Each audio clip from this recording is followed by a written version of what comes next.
భక్తివన్న ప్రేక్షకులకి శుభోదయం 6/2/2024 స్వస్తి శ్రీ చాంద్రమానం స్వభకృత నామ సంవత్సరం ఉత్తరాయణం హేమంత ఋతువు పుష్యమాసం కృష్ణపక్ష ఏకాదశి మంగళవారం ఏకాదశి మధ్యాహ్నం 12:06 వరకు ఉంది. మూలా నక్షత్రం తెల్లవారుజామున 3:32, వర్జ్యం ఉదయం 11:43 నుండి 1:18 వరకు, మళ్ళీ వర్జ్యం రాత్రి 1:52, 3:32 వరకు, దుర్ముహూర్తం ఉదయం 8:50 నుండి 9:35 వరకు, దుర్ముహూర్తం మళ్ళీ రాత్రి 10:57, 11:48 వరకు, దుర్ముహూర్తం సూర్యోదయం 6:35, సూర్యాస్తమయం 5:03, అమృతగడి రాత్రి 1:32 నుండి 10:47 వరకు, రాహుకాలం మధ్యాహ్నం 3 గంటల నుండి 4:30 వరకు, శుభ సమయం ఉదయం 7 గంటల నుండి 8 గంటల వరకు శుభకాలం, సాయంకాలం 4:30 నుండి 5:30 వరకు సాయంకాల శుభ సమయం, అర్షణ యోగం తెల్లవారుదిన 3:40, బాలవ మధ్యాహ్నం 12:06, కౌలవ రాత్రి 11:34.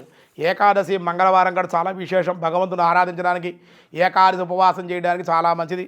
ఈరోజు తప్పనిసరిగా ఏకాదశి ఉపవాసం ఈరోజు ఉండాలి, చాలా విశేషం. రేపు ఉదయం 11 గంటల వరకు ద్వాదశి ఉంది కాబట్టి రేపు 11 గంటల లోపే ద్వాదశ పారాయణ రేపు చేసుకోవాలి. దినారంభ చక్రాన్ని బట్టి మేష, వృషభ, మిథున, కర్కాటక రాశి వారికి మిశ్రమంగా ఉంది. సింహ, కన్య, తుల, వృశ్చిక రాశి వారికి కూడా మిశ్రమంగానే ఉంది. ధనస్సు, మకర, కుంభ, మీనరాశుల వారికి కూడా సామాన్యంగానే ఉంది అని చెప్పడం జరుగుతుంది. భగవద్గీతలో కృష్ణ పరమాత్మ ఈరోజు ఏం చెబుతున్నారో చూద్దాం.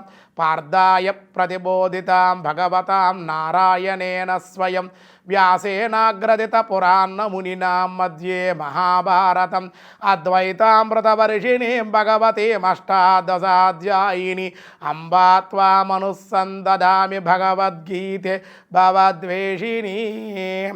ఓం సర్వస్య చాహం హృది సన్నివిష్టో మత్స్మృతి జ్ఞానా అపోహనం వేదస్య సర్వరహమే వేద్యో వేదాంతో కృవేద విదేచహం.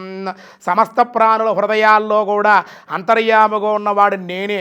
నా నుండే స్మృతి, జ్ఞానము, ఇవన్నీ కూడా కలుగుతూ ఉన్నాయి, ఇందులో సందేహం లేదు. కాబట్టి వేదాల ద్వారా తెలుసుకున్నటువంటి వాడు నేను వేదాంతాల కర్తకుడును, వేదజ్ఞుడును, నేనే వేదస్వరూపుడును అని అందరూ కూడా నన్ను తెలుసుకుంటూ ఉంటారని ఈవేళ విషయాలు తెలియజేసి ఉన్నారు. మిగతా విషయాలు ఏం జరిగిందనే విషయాలు రేపు చూద్దాం. ఈరోజు స్వస్తి.